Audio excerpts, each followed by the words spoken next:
Okay, कैसे हैं आप लोग?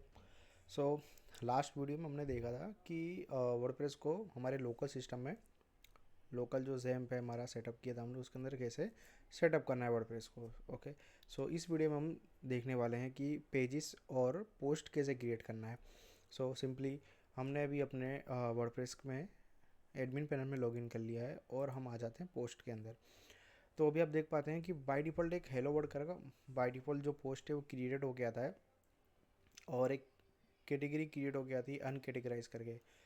और इसके बारे में आपको बता दूं, कैटेगरी के बारे में, ये जो अनकेटेगराइज करके कैटेगरी जो क्रिएट हो गया थी, इसको आप डिलीट नहीं कर सकते, आप इसको एडिट कर सकते हैं। ठीक है, इसके बाद जो भी कैटेगरी क्रिएट करेंगे उसको आप एडिट भी कर पाएंगे और डिलीट भी कर पाएंगे। बट ये जो अनकेटेगराइज करके जो कैटेगरी बन के आती है बाय डिफ़ॉल्ट, उसको आप डिलीट नहीं कर सकते। और फ्यूचर में आप कोई भी पोस्ट डालते हैं तो उस टाइम पे आपका पोस्ट में जो कैटेगरी बाय डिफ़ॉल्ट अनकेटेगराइज सिलेक्ट होके आ जाएगी। अगर आप कोई अदर कैटेगरी सिलेक्ट नहीं करते हैं तो डिफ़ॉल्ट कैटेगरी अनकेटेगराइज सिलेक्ट होके आ जाएगी।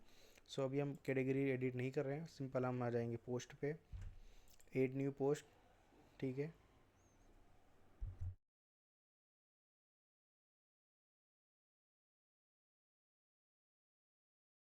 यहाँ पे हमने पोस्ट का नेम दे दिया डेमो। ओके, और यहाँ पे आप देखेंगे कि स्टेटस अब इसका ड्राफ्ट है जो कि हमने पब्लिश नहीं किया है। पब्लिसिटी इसके लिए, पब्लिश किसके लिए करना है, इमीडिएटली करेंगे हम। ठीक है, स्लग किया है तो हमने डेमो नेम दिया, तो by default slug name demo ले लिया है। और ऑथर कौन है, तो हमने हमारा यूज़र नेम का नाम डेमो दिया था तो यहाँ पे डेमो आ गया। टेम्पलेट तो सिंगल पोस्ट आ गई। ठीक है, डिस्कशन तो ओपन, डिस्कशन मतलब कमेंट्स, आपके कमेंट्स यहाँ पे ओपन है। ठीक है, और फॉर्मेट हमारा स्टैंडर्ड है। अभी इसके अंदर हम कैटेगरी में आ जाते हैं।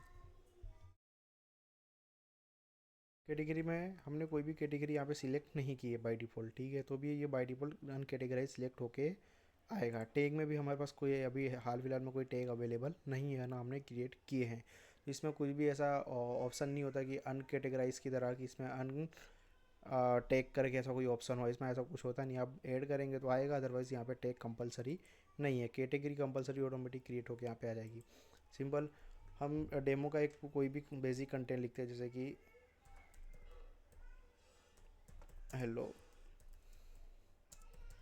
ठीक है, इसको हम कर देते हैं पब्लिश।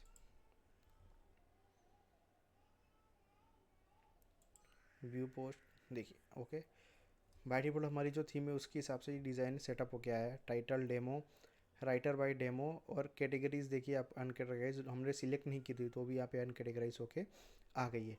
हमने कंटेंट लिखा था हेलो एवरीवन, वो कंटेंट यहाँ पे आ गया है।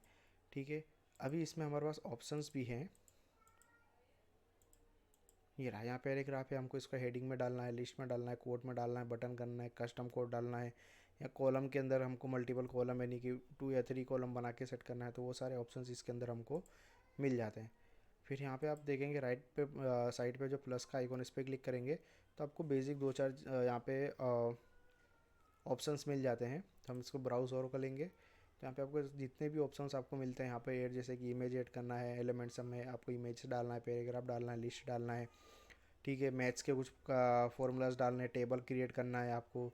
ठीक है, फिर आते हैं images gallery, images single images, gallery में मल्टीपल इमेजेस, कोई ऑडियो डालना है, कोई कवर डालना है, इसके अंदर फाइल भी कोई अपलोड करनी है। ठीक है, मीडिया और विद टेक्स्ट, आपको मीडिया भी आ जाए और टेक्स्ट भी आ जाए उसके साथ, वो भी करना है। वीडियो हो गया, डिज़ाइनिंग पर्पज़ के लिए अकॉर्डियन। ठीक है, जो FAQ आप बोलते हैं, क्लिक करने पे ओपन होता है और क्लिक करने पे क्लोज हो जाता है। बटन हो गया, कॉलम्स हो गई, ग्रुप कोई भी डालना है आपका, मल्टीपल चीज़ों का आपने ग्रुप बना रखा है, रो डालना है, इस तरह की सारी चीज़ें इसके अंदर आपको मिल जाती है ऐड करने के लिए मल्टीपल। इसके लिए आपको डिज़ाइनिंग नहीं भी आती होगी तो कोई इशू नहीं, आप यहाँ पे चीज अपने अपने हिसाब से यहाँ पे जो भी एलिमेंट्स हमारे पास अवेलेबल है वो आप यूज़ करके इसमें आप अपना पोस्ट डिज़ाइन कर सकते हैं।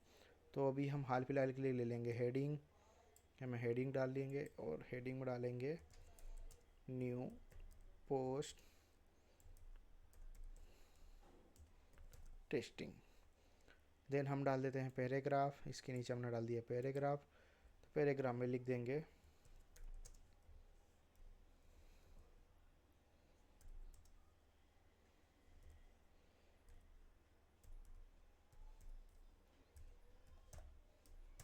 ठीक है, अभी हमको बेसिक चीज़ है इमेज। अब हम यहाँ पे इमेज अपलोड करेंगे, ये इमेज ठीक है। अब इसको हम कर देते हैं सेव। ये हो गई सेव और इसको हमने किया रिफ्रेश। देखिए टाइटल, पैराग्राफ और ये इमेजेस। अभी आप इमेजेस को इंस्पेक्ट करेंगे, देखिए बाय डिफ़ॉल्ट इसने अपनी ओरिजिनल साइज़ पकड़ी है। यहाँ पे कोई भी डायमेंशन आया नहीं है, जैसे कि ये रहा, जैसे कि यहाँ पे आप देख रहे हैं तो 150 बाई 150 है, 300 बाई 300 है। इस तरह के कोई डायमेंशन नहीं, बाय डिफ़ॉल्ट ये डायमेंशन अपने डिफ़ॉल्ट डायमेंशन का इसने यानी कि ओरिजिनल इमेज गेट किए। जब हम इसको रिस्पॉन्सिव में देखेंगे तो अपने स्क्रीन के हिसाब से 300 या 150 की इमेजेस में साइज़ में ऑटोमेटिक कन्वर्ट हो जाएगा। ये facility by default WordPress provide करता है। कोई भी इमेजेस आप अपलोड करोगे मीडिया के अंदर तो वो मल्टीपल साइज जैसे 150, 300, फिर बाद में 500, इस तरह की अलग अलग डायमेंशन, 800 की डायमेंशन में वो कन्वर्ट हो जाता है और वो चीज़ें अपलोड्स वाले फोल्डर में बाय डिफ़ॉल्ट सेव भी हो जाती है। तो आपको वो रिस्पॉन्सिव के हिसाब वर्डप्रेस अपने हिसाब से रिस्पॉन्सिव जब भी वेबसाइट करना होता है तो उसके लिए जो भी इमेजेस परफेक्ट होती है उस साइज़ की इमेजेस वो वहाँ पे सेट कर देता है, जिससे रिस्पॉन्सिवनेस बिगड़े नहीं।